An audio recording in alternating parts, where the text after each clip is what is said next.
Hey, Small Town fam. It's Yardley. How are you guys? I hope you're all well. Oh boy, we have a doozy of a case for you today. It's a two-parter, and it's one you won't soon forget. So I usually listen to our episodes while I work out, either in the gym or on a walk outside, because even though I'm doing the final editing pass, I like to listen like all of you might listen, which is often while you're doing something else, right? And oh my God, I got so many sideways glances from other hikers while I was listening to this episode because I kept muttering obscenities at my phone as I trudged up the hill. Today's case comes to us from Detective Robert.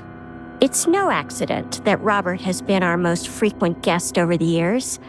He is a consummate storyteller, but more importantly, Robert is a dogged, passionate investigator. So you can be sure no stone was left unturned once he took over this case. And thank goodness, because the suspect in this story is intimately familiar with the justice system and uses that knowledge to abuse his power profusely. Oh, I could go on and on about how much this episode pissed me off from start to finish, but I'm going to leave it right here. Buckle up, small town fam. I have no doubt that you'll agree this episode lives up to its title. Here is Blood Boiler, Part 1. Hi there, I'm Yardley. I'm Dan. I'm Dave. And I'm Paul.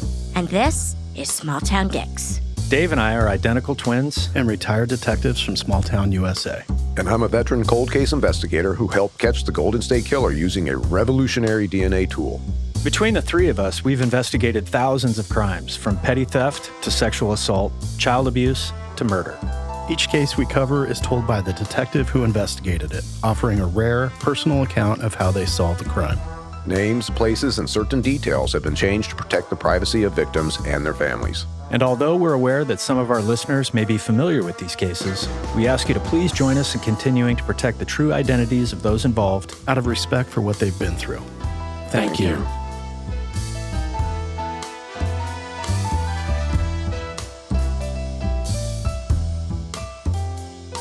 Today on Small Town Dicks, we have, guess what? The usual suspects. We have Detective Dan. Hey there. Hey there. Hey there, husband. Wife. Honey. We have Detective Dave. Hello. Hello, brother-in-law. Hello, sister-in-law / supervisor. I know it's complicated. God, it's complicated. And we have the one and only Paul Holes. Hi, Yardley. How are you? Oh, PH, I'm always so happy to see you. It's great being here. And Small Town fam, oh my God, it's such a good day because we have actually our most returning guest on the microphone today. And also, Robert has been here so often and he's so great that I made him an honorary co-host, I think a few recordings ago. Please welcome back Detective Robert. Thank you. Good to be back. It's so great to have you, Robert. You just always bring a smile to our faces, so this is nice. Well, thank you. It's always fun to see your smiling faces. Thank you. I have to say, at one of our live shows, Robert got a shout out from us, and it was pretty impressive applause. It was like the audience went, oh, Robert's in the house. That was so fun. That was really great. It's funny, I think I had brought up like being the warrants bitch. That was it, yes. And, Yes, it was. You know, there's spotlights in your face, so you can't see a whole lot. But I remember looking up, and I just see this hand go in the air, and I'm like, there he is. There he is. There's our Robert. There's Robert right there. Yeah, that was a really fun event and very well attended. And I was greatly surprised we had a team of dispatchers that went, and they all had like sweatshirts made with funny things, apparently, I say on the radio, reportedly. So that was very, very wonderful, those dispatchers. Super fun. So dispatchers from your agency. Yeah, they were. Oh, I love it. They were there in force, and they were all decorated. He had a whole crew. Yeah, it was really cool. It was a nice surprise. That's so great. I love that stuff. Robert, are you a sergeant now? Have I mislabeled you as a detective? Well, we're all deputies first, but no, I am a sergeant now, and I have a new assignment since we last spoke. Do tell. So I currently supervise a team of 12 that does background investigations for our agency. And so I've been doing that since March, and it's a lot of fun. A lot of fun. Talk about having to unveil your secrets. Eek. We find a lot of secrets, yes. I bet these people wish that they were hidden better. But yeah, we find a lot of secrets, and our agencies, like so many others, we're on a hiring push, and we got a couple dozen deputy positions to fill, and so every day, lots of work to do. How is the influx of applicants? Has it gone up, or is it status quo since a couple of years ago? We're pretty lucky. We have a full-time recruiting team also. We have the TV show Cops writing with us right now. We're on social media. We're doing lots of good things to hopefully get a lot of people. But about every Monday, we have somewhere between 20 and 50 new names to go through. So it keeps us very, very, very busy. The numbers aren't good as far as number of applicants versus people actually hired. I think we went through 1,175 candidates to hire 35.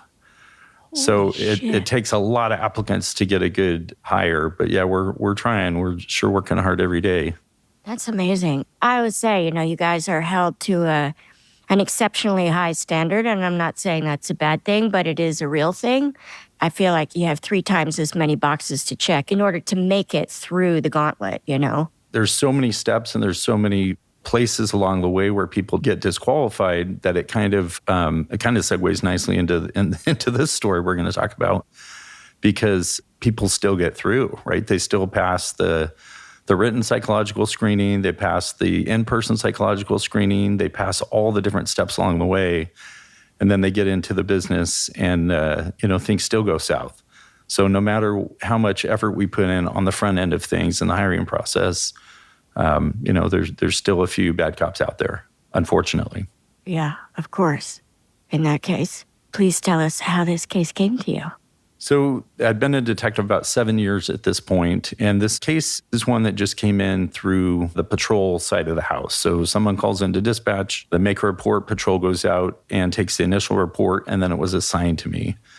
And so this came into a patrol deputy at the end of May. And this particular person, Victoria, she ended up calling our agency specifically, and she started off by talking to one of our sergeants. And after the sergeant heard a little bit of the story, he sent her to a patrol deputy, and this deputy went out and met with her and did a really good job. And this is a case where we knew from the get-go that this alleged crime did not occur in our jurisdiction. And so that's kind of unusual. I'm going to talk a little bit more about that because obviously I work for a county sheriff's office, and even though all of our deputies and detectives and everyone has statewide jurisdiction, we can make an arrest anywhere in the state. We can, take a report anywhere in the state. We can do traffic enforcement anywhere in the state. Typically, we don't do that. We only are concerned about crimes and incidents that occur in our own jurisdiction. But there was a good reason Victoria came to our agency instead of the responsible agency. And the reason for that is where this crime occurred, the suspect in this case, Darren, is a deputy sheriff in that jurisdiction. And that jurisdiction is our county next door to us. So Victoria came into our station and the deputy conducted an interview with her. Now, I want to go into just a little bit real quick. At the time this case was recorded, Darren is 47 years old, and Darren is a certified corrections deputy, again, with the agency next door, the county next door, a very large sheriff's office, and he is assigned to court security. So he works in the courthouse every day, kind of has the function of a bailiff, keeps order in the court, takes people into custody if they're, remanded, transports prisoners to and from the courthouse, that kind of stuff, and responds to any kind of emergency that happens in the courthouse. Darren is over 6 feet tall. He's about 200 pounds. And Victoria is a year older than him. She's about 5'5" and about 50 pounds lighter than Darren. And she is a kindergarten teacher. And she's an absolutely lovely individual, very kind, very nice, very loved, and very well respected by everyone. and just probably one of the nicest people you'll ever meet, which I don't get to say that very often doing the work that I do. I also want to talk just real briefly about what we call conflict cases. And I want to talk about how DA's offices in my state handle conflict cases and also how law enforcement agencies handle them. So a conflict case is where maybe an agency knows or is familiar with someone who is involved in the case. So whether as a victim or as a suspect or something like that. And we definitely want to avoid those kind of cases. So we don't want to investigate someone who's worked for us or someone we have some kind of connection to, or maybe their family member. So we want to avoid those. And how we avoid those is we ask another law enforcement agency to just handle the investigation from the very beginning, hopefully. So if a case comes in and we know someone involved, we'll call up another agency and say, hey, could you do us a favor and just take this case? We have a conflict, and they will do that. And it doesn't have to be a nearby agency. Sometimes it's a state police. Sometimes it's an agency 3 or 4 cities or counties away. It just depends on what the situation is. Is that different than an internal investigation? Same principle applies, although most agencies have internal affairs investigators, and they're kind of used to that. But similarly, let's say you're an internal affairs investigator and it's your best friend who is, under the microscope. They would also have a conflict, and they would need that to be assigned to someone else. But how would an IA investigation, internal affairs investigation, proceed? Like, Dave, you used to be on the IA team. Did you only investigate things that were not part of your specific agency, or did you investigate things within your agency? So if you're working IA, you are investigating your own people, but it's internal. So there's not this criminal penalty that's hanging over your head. It's when you get internally investigated, usually it's a policy violation. You haven't broken a law. You might have, but the main complaint and the only thing I'm really looking at as an IA investigator is what policies did you break and what are the remedies to make sure that doesn't happen again. So on the criminal side, you do come across during an IA criminal matters, and I would not handle those because I'm just looking at one aspect of this. I would pass the criminal investigation off to somebody outside of our agency. Got it. Okay. So, and then similarly, a prosecutor's office is going to do the same thing too. If it's someone they know, the ideal thing for them to do is to ask another prosecutor's office to handle that. So on this case, because Darren was a county employee, his county decided not to be the one to make charging decision in this case. And we'll talk more about that as this case goes along. So they could have asked my agency. My DA's office also declined. And so they asked the State Department of Justice to step in and act as the prosecutor.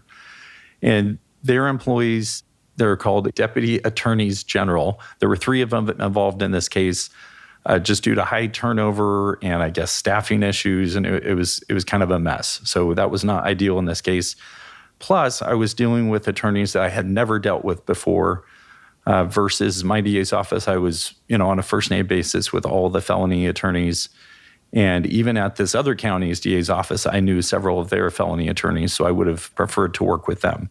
So working with prosecutors that you're not familiar with, it was a challenge in this case.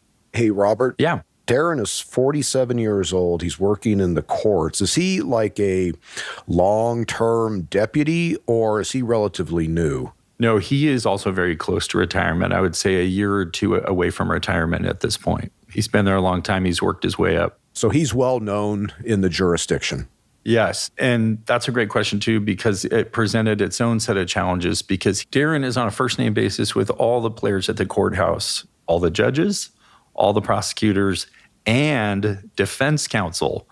Even in a large jurisdiction, if you're hanging out at the courthouse every day, you rub shoulders with everyone, right? So he knows all the parties, even though this is a very large county, very large courthouse. He knows all the players.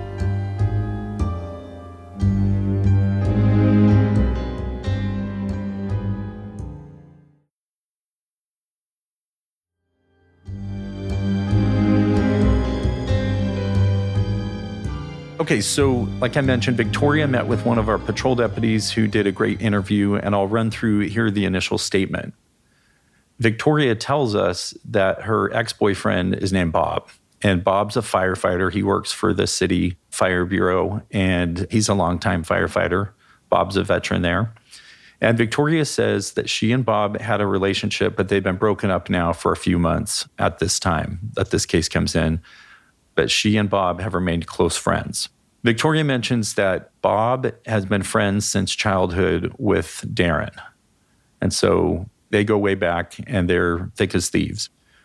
So while Victoria's making her statement to this deputy, Victoria mentions that Bob has gone out of town. And while Bob's out of town, Victoria and Darren have agreed to take turns watching Bob's house and feeding Bob's dog while Bob's out of town. And they kind of tag team it because one can do one night and then one can do 2 nights. So they're taking turns taking care of Bob's house. And it's very nice of them to take care of his house and his dog. So Victoria says that one night when it's her turn, and this is 2.5 weeks before she calls law enforcement. So again, she's taking turns watching the house. Well, Victoria says that one night she goes to the house to take care of Bob's house and Bob's dog, and she takes her dog with her. Victoria's planning on staying the night that night, and it's her night to watch the house, so she's just going to stay there, spend a little more time with Bob's dog. So Victoria settles down for the evening. She changes into pajamas. She decides she's going to sleep on the couch, and she reports that it would be weird for her to sleep in Bob's bed since they're not together anymore, so she's going to stay on the couch. So a couple hours go by, Victoria's still there, and she goes out to her car to get something. And while she's out on the street there, she sees a car that she's never seen before parked on the street. It draws her attention, so Victoria is looking at the car, and it's then when Darren gets out of the car and says hello to her. He comes up to her, says hello. She recognizes Darren because she has met him a few times before over the years because of her relationship with Bob. Darren comes up. He's overly friendly. He embraces her in a big hug, which she thought was very unusual because they were acquaintances. And Victoria says that Darren's hug is tighter and longer than what she would have expected. They kind of have the conversation back and forth. What are you doing here? What are you doing here? It's my night. And Darren doesn't really have a good answer, but he suggests that he come in and be with her and that they watch a movie together. Oh, no. Yeah. So Victoria, later says against her better judgment, she let Darren into the house, agrees with him to watch a movie, and she points out that it's a very large couch and they do not sit close together on the couch. She leaves plenty of room. Again, she doesn't know him very well, so they do not sit close together on the couch. And at one point, she complains that she had a particularly tough exercise class that day, and she's a little sore and a little bit of pain. And Darren is right there. He's there to help. He's offering to give her a back rub and a neck rub to help alleviate some of her pain from this exercise class. So they start watching a movie, and a little bit into the movie, Victoria recounts that Darren violently grabs her head and forces his tongue down her throat. And she says that this is nothing that she was expecting. There wasn't anything that was even suggesting that this evening would go this way. Victoria pushes him away forcefully. She's yelling at him no. She's explaining that this is wrong and that they shouldn't be doing that. And she becomes very upset and starts to cry. And Darren doesn't skip a beat here. He tells her, hey, it's okay. We're just 2 consenting adults. And by the way, your ex Bob, he slept around all the time while the 2 of you were together. And by the way, Victoria, even more recently, Bob's sleeping with someone that you don't know about. So this causes her to be upset, obviously, and she's continually crying and trying to understand everything that's going on. And this time, Darren becomes more forceful. He is kissing her again against her will and literally ripping her clothing off her body. Victoria is trying to get away. She is 50 pounds lighter than Darren, who's a bigger guy and athletic. Without going into all the details, Darren removes her clothing and rapes her. Victoria eventually is able to push Darren off of her. She's crying this whole time, yelling at him to stop, screaming, and she creates some distance by going into a different room to get away from him. Victoria reports to our deputy that she immediately becomes concerned about many things, one of them about contracting a sexually transmitted infection because Darren is not wearing a condom when he attacks her. Now, remember, her things are there because she's planning to spend the night. Her dog is there. It's not like she can just run out the front door. She wants to get her things so she can leave. So as Victoria is gathering her things to leave, Darren pulls his penis out of his pants. He grabs Victoria's hand and forces her to masturbate his penis and give him oral sex. Jesus God. And she cannot pull away. His hand and grip on her are very strong, and he ejaculates on her face. This whole time, she's still crying. She's still yelling, no. This is the whole time, just trying to get away, gathering her things to leave. So after that happens, Victoria is able to get her belongings and get her dog and leave the house. Can we pause for 1 second? Because, Paul, I'm thinking about Victoria crying and saying, no, no, no, through all of this sexual assault. And Darren persists. And there's a name for that, right? Something, power something. What is that? Yardley, you're bringing up gross rapist typologies. So different rapists, are broadly classified by category. And this is where you have your power reassurance, power assertive. That's what you're referring to. You have your sexual sadist. And what I'm hearing Darren doing to Victoria, I'm thinking, well, Darren's done this before. He's 47 years old, and I don't want to step on Robert's story. However, I'm now thinking, okay, Darren has gotten away, whether he's done something similar with acquaintances or he has committed a series of rapes where he's a stranger to the victim. He is performing these forced sexual acts. This is feeding into his fantasy, this idea of forcing masturbation and ejaculating onto her face. This is something that he sexually enjoys and gets off on. And Victoria's demeanor during that process is something that Darren enjoys. Darren is enjoying the fear, the crying, and the forced aspect. Darren is not NorCal rapist, which I've talked about before, the power reassurance offender who likes to cuddle and whisper sweet nothings into your ear and stroke your hair. Darren is that power assertive rapist. He wants to dominate his victim. Disgusting. Okay, I'm sorry for interrupting, Robert, but I think that's important. No, it's very important. Okay, so Victoria gets her belongings and dog. She leaves the house. Victoria mentions that as she's leaving Bob's house to get away from Darren this night, that Darren says, hey, by the way, please don't mention that anything happened between us tonight. Please don't tell Bob what happened tonight.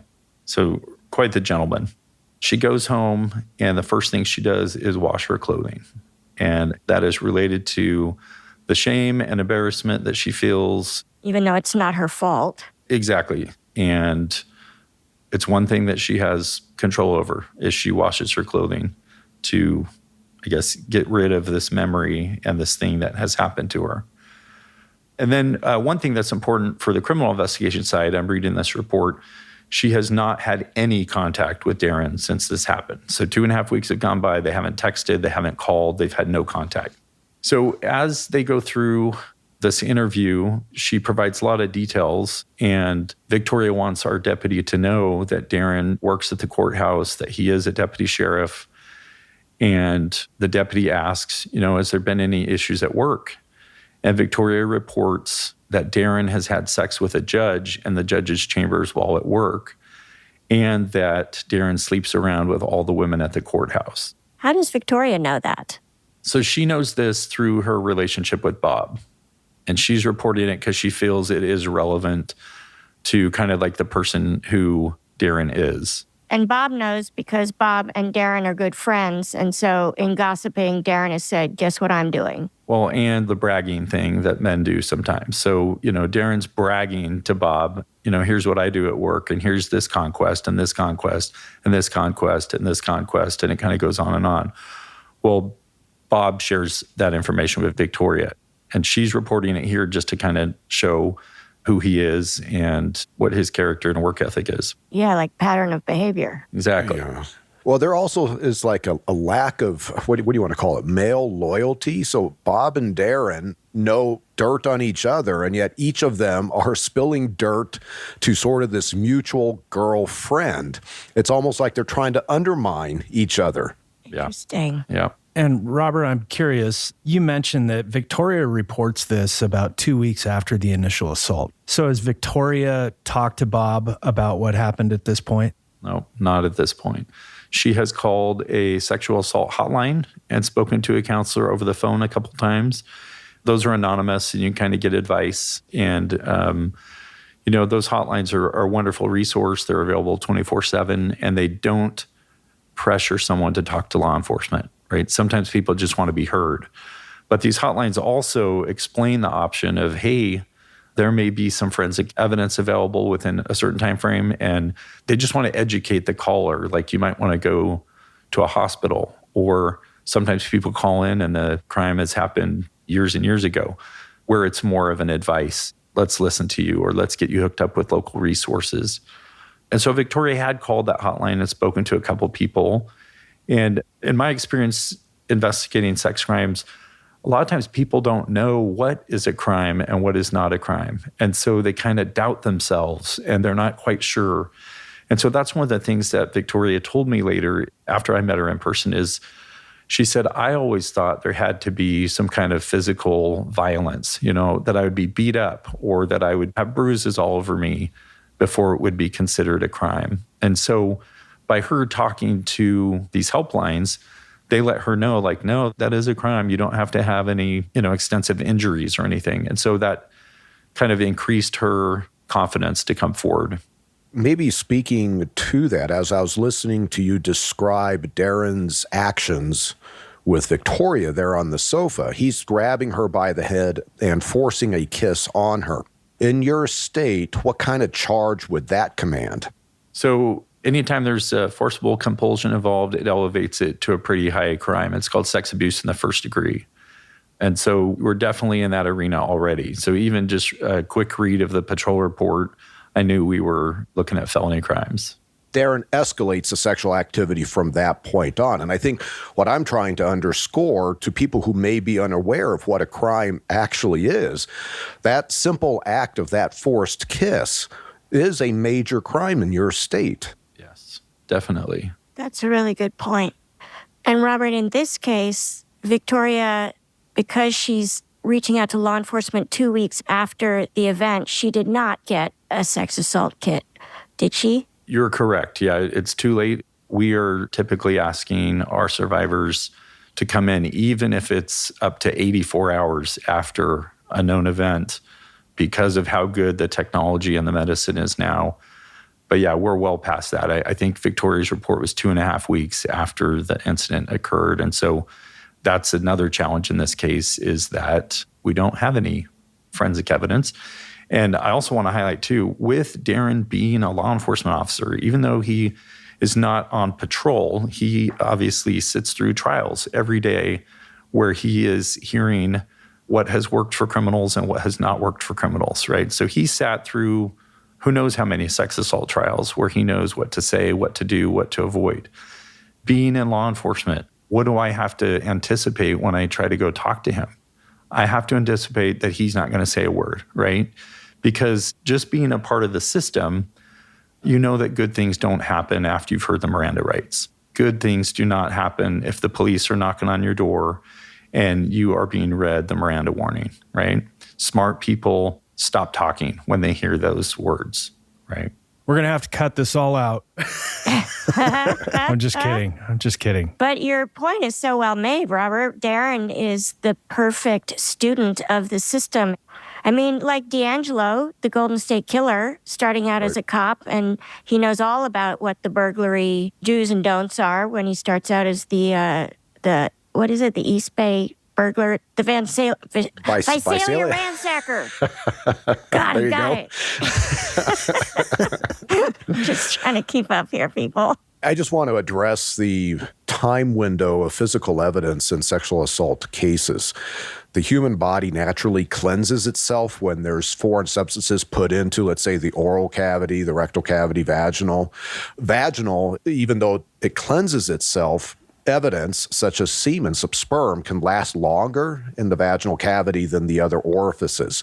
And so Robert mentioned in his state 84 hours. You're now talking, 3.5 days after the deposition of that sperm, that they're still willing to collect it. I've seen with the modern DNA sensitivities that even 7 to 10 days later, they can find foreign DNA off of the vaginal swabs. Wow. But in the event, let's say the window has passed, one of the things that I want to underscore to any investigators out there is, okay, the internal aspects of the victim's body has eliminated the evidence. However, you need to ask, do you still have the clothing that you were wearing when the assault occurred? Do you still have the underwear? You haven't washed yet. Can you find that underwear? Even if you're not sure which one it is, grab all the underwear out of the laundry that's still dirty. In a situation like with Darren and Victoria, they don't have a consensual relationship. His DNA in her underwear from drainage, etc., is significant evidence. I'm thinking about that sofa too, and I'm sure Robert is as well. Oh. Yeah. Robert's got a smile on his face like he got to cut up somebody's couch. No, not this time. Not this time.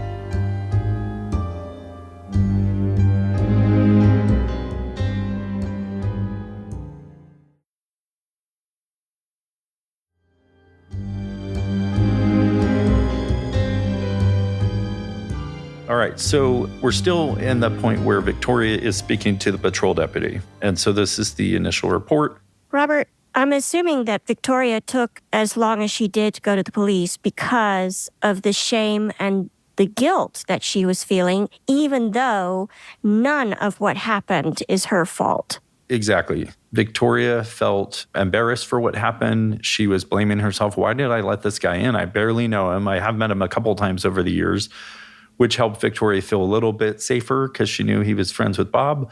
But at the same time, she was very embarrassed. And again, she had called the hotline. She also asked several trusted people what she should do and got their advice. And so there's this whole process where Victoria is thinking about, what should I do? Is anyone going to believe me? This guy's a police officer. So there's kind of this concern about, if there's a credibility test, how does her word stand up against someone who's a sworn police officer, who is also bragging about having had a sexual relationship with a judge in the courthouse. So she's really just questioning the whole system entirely at this point, which is unfortunate. And then what she has done after talking to the hotline and after talking to some trusted people, Victoria decides that she wants to tell Bob. She feels like she needs to tell Bob because, Darren is a mutual friend and she wants Bob to know what happened. So Victoria goes down to the fire station while Bob is working, because firefighters, get paid to sleep and hang out, play video games at the fire station. And so I love you, Robert. she arranges to have one of Bob's coworkers there so that Bob can have support, because she knows she's going to go over and drop this news, and then Bob's going to probably continue working. So she arranges to have a coworker that Bob trusts there. Victoria sits down with Bob and Bob's coworker, and she just lays it out. She explains exactly what happened. And Bob is, of course, crushed. And he believes Victoria. He tells her, I know Darren's reputation over the years. I know that he's seen as a player. I know that he is, rumored to have had sex with every woman at the courthouse practically, including the judge.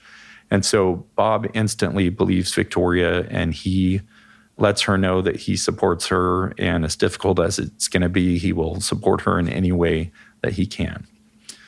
So Victoria mentions her reason for coming forward at this point was, the more she reflected on it, Victoria realizes that she felt that Darren was stalking her that night. Darren knew that it was her night to watch Bob's house and dog, yet he showed up anyway. So she thinks now that this is a planned attack, that Darren shows up and has, planned everything that happened. He had no reason to be at Bob's house. Her other main reason, and I love this one, and I hear this with certain survivors, they're coming forward, even though it's difficult, because if they can do anything to prevent additional victims, they want to prevent additional victims. I really like that as far as looking out for others. That's just amazing. And finally, she has had great trouble sleeping. She's been very stressed. She's had a lot of anxiety. She says when her phone rings or someone knocks at the door, it just sets her off. And she decided that this is something that she needs to confront, and that's why she decided to meet with our deputy. Robert, quick question. So Victoria and Darren are trading off dog sitting and checking on the house. How long is Bob gone for, and how many more days after this assault are days needed to be accounted for at Bob's house? So Bob's gone a total of 2 weeks, and this is right at the tail end of that period. Okay. And Victoria never saw Darren outside Bob's house leading up to this one night. Finally, she sees a suspicious vehicle and Darren pops out. Correct. Yeah, she didn't know what kind of car he drove. She'd never seen him outside of the context of just him kind of stopping by or Bob mentioning him. I'm just thinking about the alternative here that presumably Darren's got a key to Bob's house and Victoria just happens to walk outside that night. And if she wouldn't have walked outside, what was going to happen? You're wondering, Dan, if Darren's just going to walk into the house. Like, she goes to bed. He sees the lights downstairs turn off, and he's like, oh, she's going to bed. Perfect. I'll wait an hour, and then surprise. I would suggest it's even possible that Darren has been sitting outside that house on multiple nights prior to this. He is now trying to evaluate Victoria's life pattern inside Bob's house. And it just so happens that one night, Victoria presented herself out front. And he probably, in a spur of a moment, said, here's my opportunity. I don't have to sneak in. I can walk right in with her. Yeah. So Victoria, this was her report made to the patrol deputy. And so that deputy took that report, submits it, and it kind of makes its way through the, internal bureaucracy at my office. And the records processes that report, finally makes its way to detectives, makes its way to a sergeant's inbox, and then is waiting for assignment. And I don't get it till a full week after Victoria has made this report. So that's also disappointing. It puts me behind the curve, and it also gives me less chance for any beneficial forensic evidence. One of the first things I think of is the couch, right, and the clothing. Now, clothing had been covered in the patrol deputy's report, the couch not. So when I reach out to Victoria, she tells me that after she tells Bob, the first thing that Bob does is get rid of the couch. oh, Because he doesn't want Victoria to suffer when she comes over and see that same couch. And it was sold to some stranger. It was like a Facebook marketplace type thing. He has no idea where it is at this point. So I do my normal way that I start a criminal case. I look up Darren, I look up Victoria. I notice neither of them have criminal history. I ask Victoria lots of follow-up questions. I ask about Victoria's relationship with Bob, and she said that they'd been together about 3 years, kind of on and off. It's kind of tumultuous, kind of ups and downs. But again, their friendship is strong, even if they're not in a relationship anymore. And again, Victoria tells me that she's seen Darren a few times over the years, just 2 or 3 times, enough where she would recognize him if she saw him in a store, but really not too much else about him. that's sort of curious to me because I thought at the beginning you said that Bob and Darren had been friends since childhood and they were quite close. Yeah, Victoria's only been in the mix, though, for 3 years. And so during that time, she's just seen him a couple times at Bob's house. Right. So I learned that Darren had been divorced multiple times and has multiple kids from multiple women. And I learned that Bob always talked to Darren about Victoria, telling Darren very personal things about Victoria. So again, we talked about this 3-person dynamic, this triad, and everyone's getting kind of insider information about the other in that group. And so that kind of came up here. The next thing I ask about in these kind of cases where we know there's not going to be DNA evidence is I ask about disclosure witnesses. And what I mean by that is, who did you tell, exactly as you can remember and in order, ideally, who did you tell, how did you tell them, when did you tell them? And fortunately, Victoria saved the day here because she talked to a lot of people. And even though she was embarrassed, even though she was ashamed, she reached out to lots of people. So again, the idea of a disclosure witness is, I have a text message, I have a voicemail, I have something that has a date stamp and a time stamp on it that says, in the victim's own words, what happened. And those disclosure witnesses are real people, right? They can come to a grand jury, they can come to a trial, and they can testify as to what the survivor told them. And some states have a hearsay exception specifically for these people so that they can come in and talk about that. Would those disclosure conversations include the hotline people that Victoria spoke to? No. Even if she gives consent to say, yes, I give you permission to get that conversation. No, those hotline people, how do I say this? They take confidential to the next level. They will not say anything. Even if the victim is like, I need you to say that I called. Yeah, no, great question. They feel that that would create concerns about confidentiality.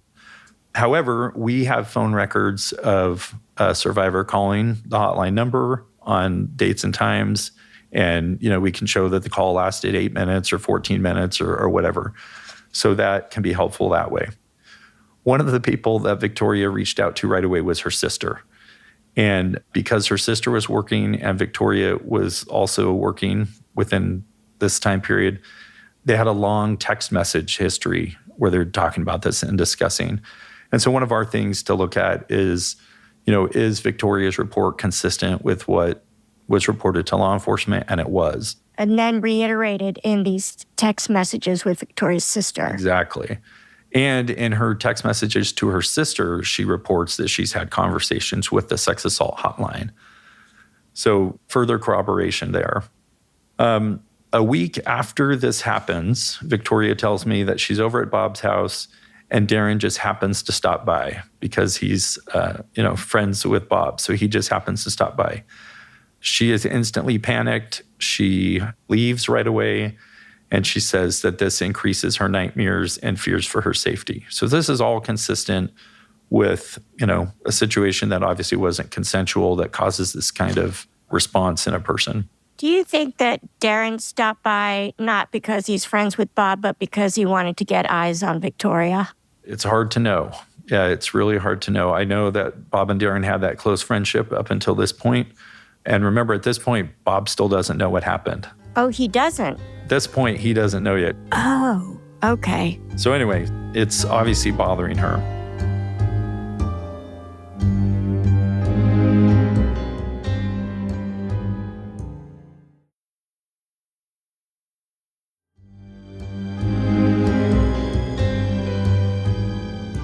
So at this point in the case, again, this is day 1 or day 2 of me having the case. Because I know there's criminal allegations involved, I call Darren's employer. I call and I speak to internal affairs and I talk to a captain and let them know what's going on. And they had exactly the kind of response that one would want. They said, okay, we're not going to do anything to jeopardize the investigation. How can we help? What do you want us to do? And so at this point, I don't have anything solid about what had been alleged to have occurred at the courthouse. And so I asked if they wouldn't mind to let him continue working and let things just run its course. Let Darren keep doing his thing. Yeah. That's a huge ask. It is. Oh. It is a very huge ask. But I understand why you're doing it, Robert. Okay. And that changes in the near future. That changes. I will say that any criminal investigation, it is better that the suspect not know that law enforcement's involved. So the longer you can operate in that kind of arena, the better. If the suspect knows that law enforcement's involved, then they can disappear. They can reach out to all their friends and tell them not to talk to us. They can interfere in so many different ways. So we wanted this just to run its course. As the case continues, I'm investigating. Victoria calls and she tells me that she's been to the doctor and unfortunately she's been diagnosed with a couple different STIs. Oh, no. And she tells me that the only partners she's had in recent history are Bob and Darren. Oh. So as the investigation continues, 4 days after I get the case, I sit down with Victoria and Bob together, and we do a recorded phone call where Victoria calls Darren. And it takes several attempts to get him on the phone, but once we do get him on the phone, we talk for about a half hour. So Victoria and Darren talk for about a half hour. And she asks Darren, hey, have you told Bob what happened? And he says, no, of course not. And Darren laughs and he wonders out loud why they went there that day. And he kind of just is thinking out loud. And Darren says, boy, yeah, humans do crazy things sometimes, don't they? And he advises her not to tell Bob. So, Robert, when Darren says, jokingly, I can't imagine why we went there that day. He's painting this picture of this assault as though it was fully consensual and everybody was in on it. And that was, hooray, what a great time. Absolutely. Fuck that guy. And kind of laughs it off. Yeah, why'd we do that? Oh. Yeah. So Victoria, she's very strong, and she lays out to him that what he did was wrong and he shouldn't have done it. And why was he doing that? If she's crying, if she's telling him repeatedly not to and to stop. And Darren just goes back to, yeah, crazy things happen. And by the way, I wouldn't tell Bob about this if I were you.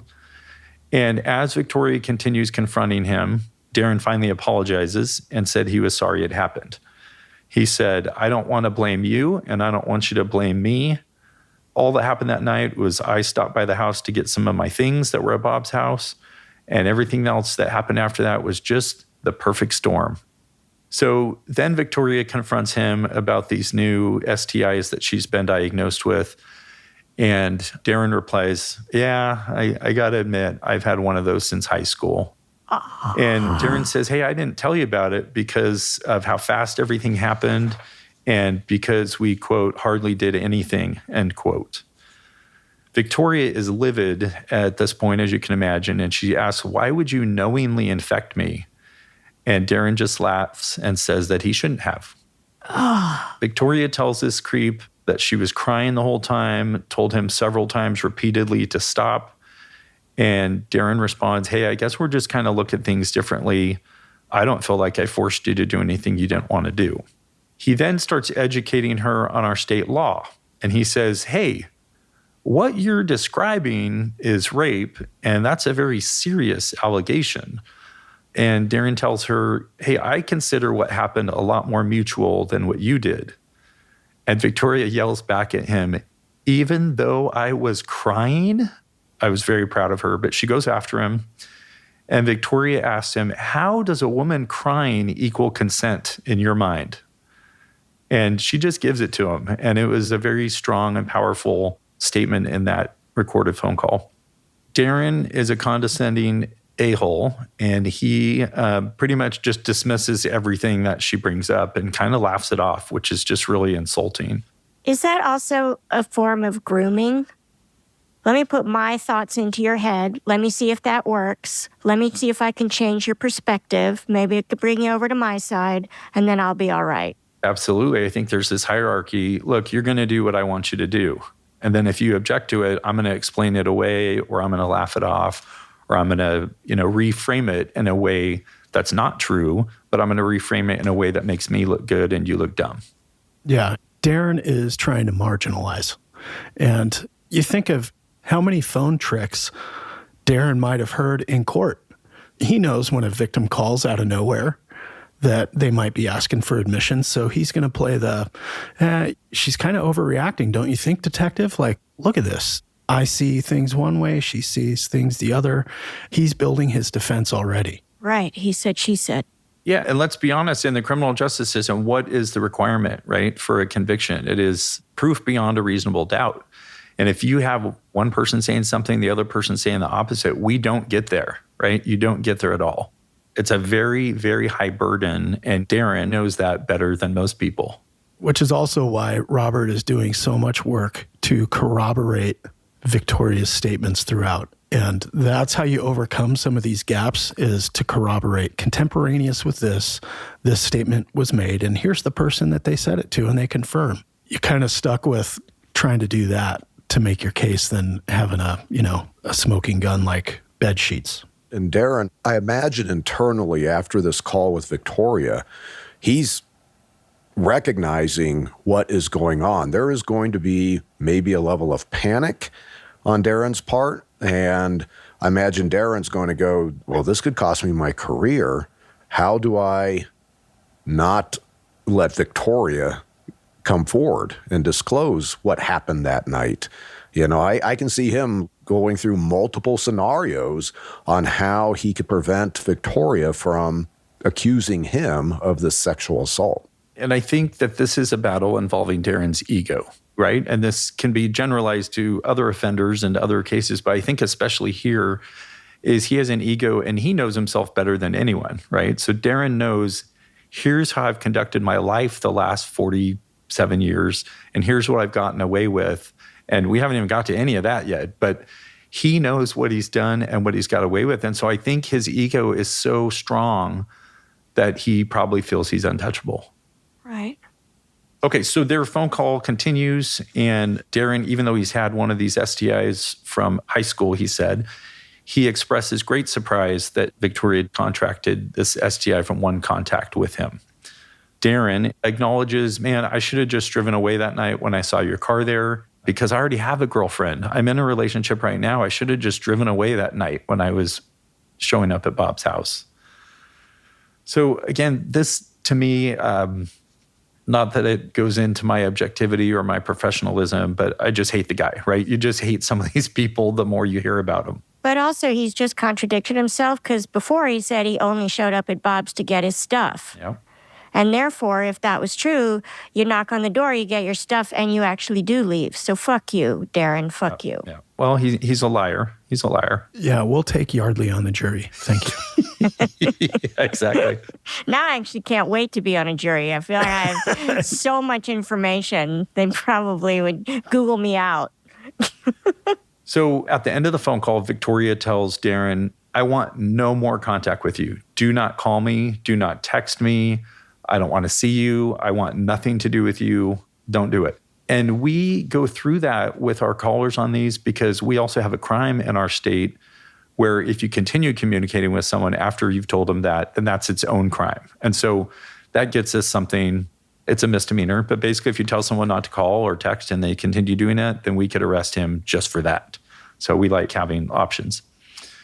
So again, part of the corroboration and verifying everything that Victoria told us was go through the messages that she texted her sister. And again, in those, she goes into detail that she was sexually attacked by Darren and how ashamed she was and kind of all the steps that she took after that. Victoria later emails me and says, hey, I don't remember if I told you this, but Bob told me that Darren has had sex with at least a dozen women at the courthouse where he works and a judge. And I said, yes, you have mentioned that. And so we needed to look into that too. I interviewed Victoria's sister as a disclosure witness. She provided a very consistent account of everything Victoria had told her and the fact that Darren was a deputy sheriff. I talked to Victoria's beautician, who remembered Victoria telling her about everything that had happened. That was also very consistent and very timely. Victoria, again, is a teacher in elementary school. She has a teaching partner. And the next morning after this incident, he asks her, hey, you're not yourself today. What's going on? And so she opened up to him. They had a kind of relationship where she could tell him what had happened. And of course, that stood out in his mind. And he was a great witness also because he remembered this. It stood out. And then finally, Victoria had told one of her ex-boyfriends who now lived out of state. And he remembered receiving a phone call from Victoria where she was crying and told him everything about what had happened. So we have this rare case where there's lots of good disclosure witnesses and lots of good disclosure evidence with the text messages. So now a couple weeks into this investigation, I strategize and I think that it would be good to have a phone call between Bob and Darren. And so I get Bob to call Darren because, again, he might say something different than what he said to Victoria. And any kind of inconsistency there would reflect negatively on Darren's honesty. So what happens is my partner, Detective Chuck, and I, we go out to Bob's house. And Bob calls and he gets Darren on the phone. And they end up talking for 45 minutes, which is a long time. And throughout the call, Darren offers to drive over to Bob's house so they can talk in person. Now, obviously, we don't want that because we're there, and we definitely don't want Darren to show up. But he keeps offering, hey, I'm just going to drive over. And so Bob thinks on the fly really well. He goes, no, I don't want you to. If you come over here, I'll probably punch you in the face. I'm really mad about what happened, so don't come over to my house. It's not going to end well for you, which I thought, good job. Go, Bob. Yeah. So Bob explains that he wants to hear Darren's version of events before he makes a judgment call. Hey, there's two sides to every story. I know what Victoria's told me. It makes you sound terrible, but I want to hear what you have to say about it. Again, a great strategy here. So Bob keeps repeating when Darren wants to come over. Bob keeps repeating, no, I don't want to see you right now. And Darren agrees that Bob is justified in being upset with what happened between Darren and Victoria, as this is a clear betrayal to Bob. So Bob asks Darren, why did you tell Victoria not to tell me what had happened? If this is all, consensual, why did you tell her not to tell me? And then Bob puts Darren on the spot. He says, why'd you even come to the house that night? That was a night that Victoria was going to watch the house. So why did you even show up? And it's at this point in the conversation that Darren announces, hey, I'm just pulling up in your driveway right now. We'll just talk in person. Fuck. All right, small town fam. Here's the deal. We're ending part 1 right here. I know. It's so mean. It's so mean because we've left you on red. But next week is Thanksgiving here in the U.S., so we're taking the week off from our regular episodes, but to tide you over, we're sharing a bonus nugget from our paid Superfam feed. There's great stuff over there. And then the following week, on December 5th, we will be back with the season 17 finale and the stunning conclusion to Robert's case. You guys are awesome. Stay safe. If you live in the U.S. or out of the U.S. and you're still celebrating Thanksgiving, have a wonderful time. You guys are the best. We'll see you on the other side.